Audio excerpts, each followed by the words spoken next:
Good morning students. Today video is for class 4th Hindi व्याकरण का हमने कल पार्ट 3 जो शुरू किया था, आज उसका हम बुक वर्क करेंगे।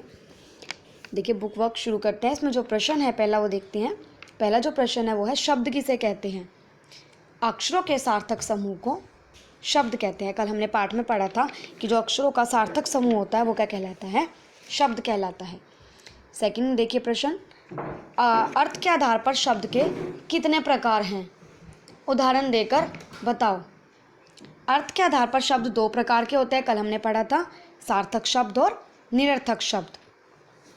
देखिए सार्थक शब्द कौन से होते हैं। सार्थक शब्द वे होता है जो शब्द किसी अर्थ का बोध कराते हैं, जैसे भोजन, इससे क्या पता चल रहा है, खाने के बारे में, यानी खाना, तो ये क्या है, सार्थक शब्द। दूसरा है निरर्थक शब्द। निरर्थक शब्द क्या होते हैं, जिन शब्दों का कोई अर्थ नहीं निकलता, जिन शब्दों का कोई अर्थ नहीं निकलता है वो क्या कहलाते हैं, निरर्थक शब्द। जैसे वाणी है ना, जैसे पानी, वाणी, पानी का अर्थ निकलता है, वाणी का नहीं। चाय, वाय, चाय का अर्थ होता है, वाय का कोई अर्थ नहीं होता, तो ये क्या है, चाय हो गया सार्थक शब्द और वाय हो गया निरर्थक शब्द। ठीक है। अब देखिए जो दूसरा प्रश्न है, इसमें आपको सही गलत का चिन्ह लगाना है वाक्य को पढ़कर। ठीक है। पहला जो है वो है सार्थक अक्षर समूह शब्द कहलाता है, इस पर आएगा सही। ठीक है, बिल्कुल, जो सार्थक अक्षर समूह है वो शब्द कहलाते हैं। सेकंड देखिए जो दूसरा है ख, सार्थक व निरर्थक शब्द के दो भेद हैं। बिल्कुल, शब्द के दो भेद अभी मैंने क्वेश्चन में भी ऊपर पढ़ा है। इसमें भी क्या आएगा, इसमें आएगा सही। अब देखिए जो ग है, निरर्थक शब्दों से उचित अर्थ का बोध होता है। जो निरर्थक शब्द हैं, जो हमने अभी ऊपर एग्जाम्पल भी मैंने दिया था, वो उनसे उचित अर्थ का बोध होता है, नहीं, इसका क्या आएगा, गलत। अब देखिए तीसरा जो प्रश्न है वो क्या है, उचित शब्दों से वाक्यों की पूर्ति करो, यानी एक तरह से ये आपको रिक्त स्थान दिया, मैंने यहाँ पे भरना है। पहला जो है वो है क, एक या एक से अधिक अक्षरों का समूह डैश कहलाता है, क्या कहलाता है, शब्द। ख देखिए जो शब्द किसी अर्थ का बोध कराते हैं डैश कहलाते हैं, क्या कहलाते हैं, वो सार्थक शब्द कहलाते हैं। ग देखिए जब शब्द का वाक्य में प्रयोग होता है तो वह डैश कहलाता है, क्या कहलाता है, पद। जब तक वो वाक्य में हम जब तक वो अक्षरों से शब्द बनते हैं तो वो शब्द होगा, जब तक वो, और जब वो शब्द वाक्य में प्रयोग होगा, यानी जब शब्दों का वाक्य में प्रयोग होता है तो वो क्या बन जाता है, वो पद बन जाता है। ठीक है। नेक्स्ट देखिए घ, अर्थ के आधार पर शब्द के डैश भेद है, कितने भेद होते हैं, दो भेद होते हैं, हमने ऊपर पढ़ा है, सार्थक और निरर्थक। ठीक है।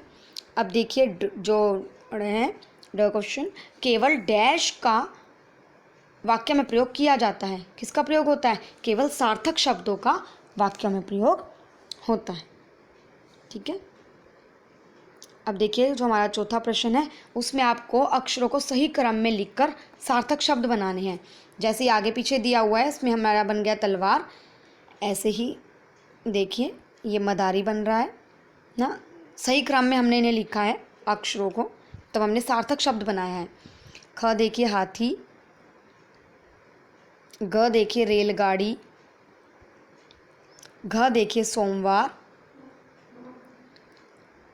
और नेक्स्ट देखिए मास्टर, और उससे अगला च है आकाश।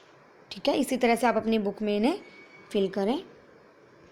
आइए नेक्स्ट पेज पर देखिए जो फिफ्थ प्रश्न है, पांचवा प्रश्न, उसमें देखिए आपको सही उत्तर चुनकर उसका अक्षर इन खानों में लिखना है। बॉक्स दिया हुआ आपको, इसमें लिखना है जो भी आपको इसका सही आंसर लगता है। ठीक है, देखते हैं।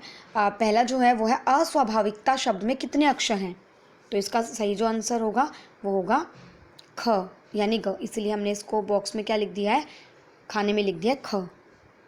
ठीक है। नेक्स्ट देखिए कौन सा शब्द निरर्थक है। इसमें 4 शब्द दिए हुए हैं, अनजान, तपिस्था, नागरिक और सार्थकता। तो इसमें जो जो तपिस्था है ख, वो क्या है, निरर्थक शब्द है। नेक्स्ट देखिए कौन सा सही नहीं है, आपको ये जो 4 दिए हुए वाक्य इसमें से देखना है कौन सा सही नहीं है। क देखिए वर्णों का समूह वर्णमाला है, बिल्कुल, वर्णों का जो समूह होता है वर्णमाला कहलाता है। ख, अक्षरों से शब्द बनते हैं। ठीक है, अक्षरों से ही शब्द बनते हैं। नेक्स्ट जो ग है, हिंदी वर्णमाला में हिंदी के सभी व्यंजन हैं, तो ये क्या है, ये गलत है। इसमें स्वर भी हैं, व्यंजन भी हैं। ठीक है, घ देखिए शब्दों से वाक्य बनता है, शब्दों से वाक्य बनता है बिल्कुल। तो इसमें पूछा गया है कि कौन सा सही नहीं है, तो कौन सा सही नहीं है, ग सही नहीं है ना, ग गलत है। तो इसमें हम कैंसर जो हम उत्तर लिखेंगे खाने में वो लिखेंगे ग। ठीक है, तो बेटा जैसे आपको ये बुक वर्क जो है कंप्लीट कराया गया है इस पार्ट 3 का हिंदी व्याकरण का, इसी के अनुसार अपनी बुक में आप इसे फिल करें। Thank you.